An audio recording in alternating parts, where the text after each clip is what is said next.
The first smart camera ever, Kodak DC40, Tech History Unveiled. The release of the DC40 by Kodak was more than just a product launch. It was a strategic move by the corporation to reposition itself in a technological landscape that is constantly changing for the better.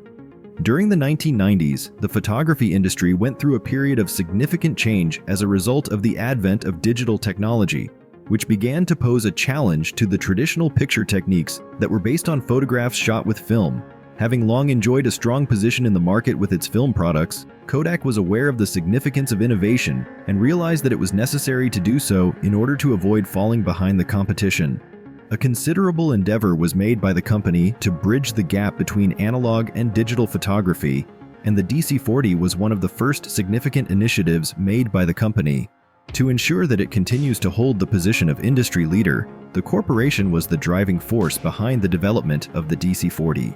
Kodak's early explorations into digital photography technology served as the source of inspiration for the development of the DC40 and the products that followed it. Beginning in the middle of the 1970s, Kodak had been conducting research and development operations with digital cameras. In the early 1990s, the company had already developed professional digital cameras, the majority of which were deployed in the field of photojournalism throughout the world.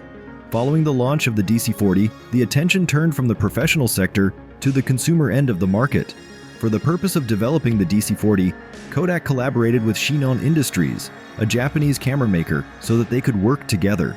In order to bring the device to market, Kodak made use of Shinon's expertise in the design and production of cameras. A charge-coupled device, CCD image sensor, which was a crucial component in the early digital cameras, was utilized by the DC40, which was one of the most important characteristics of the camera. Despite the fact that the CCD sensor that was incorporated into the DC40 was very straightforward when compared to the standards of today, it was quite advanced for its time.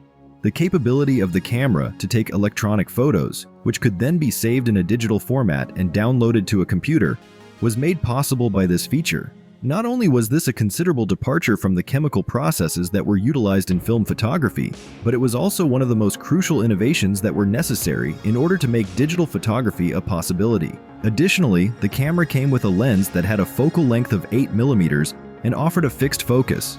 From the perspective of a 35mm film camera, this lens was equivalent to a 40mm lens.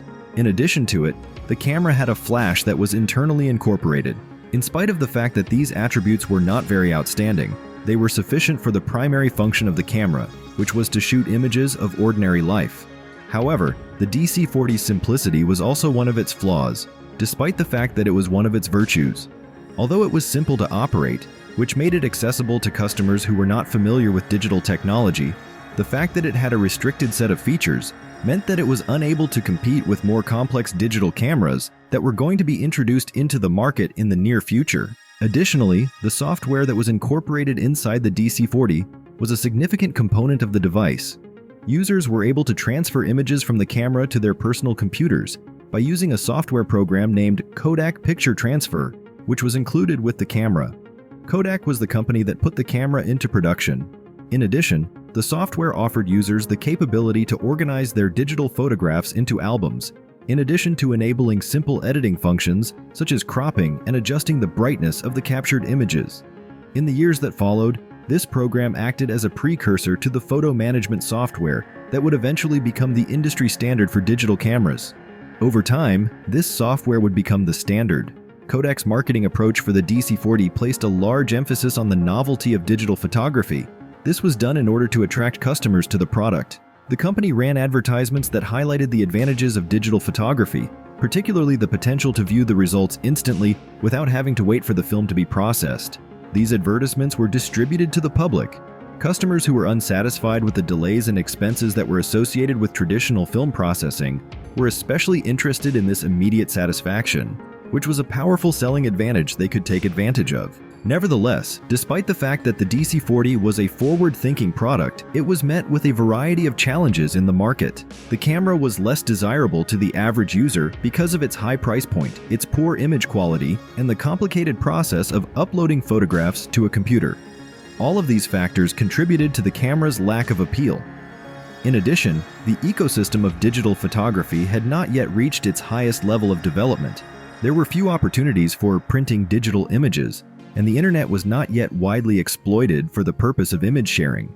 Because of this, the DC40 was more of a novelty than a product that was widely available.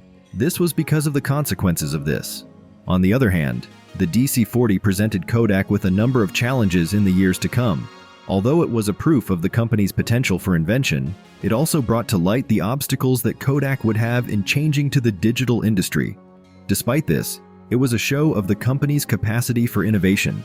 Kodak was hesitant to fully adopt digital technology, and by the time the market for digital cameras developed in the early 2000s, other firms, such as Sony and Canon, had already taken the lead in the sector. Kodak was unable to compete with these other companies.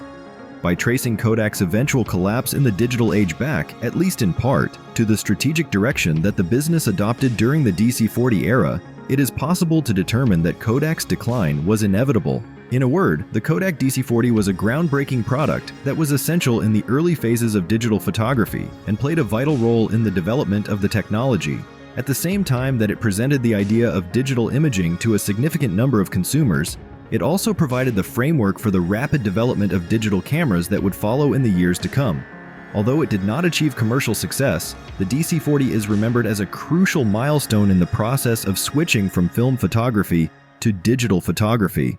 This is the case despite the fact that it did not achieve economic success. The legacy that Kodak has left behind is a testament to the early vision that the company had of a digital future. This is true despite the fact that Kodak ultimately struggled to manage the full repercussions of whatever objective it had set for itself. Thanks for watching. Don't forget to like and subscribe to our YouTube channel.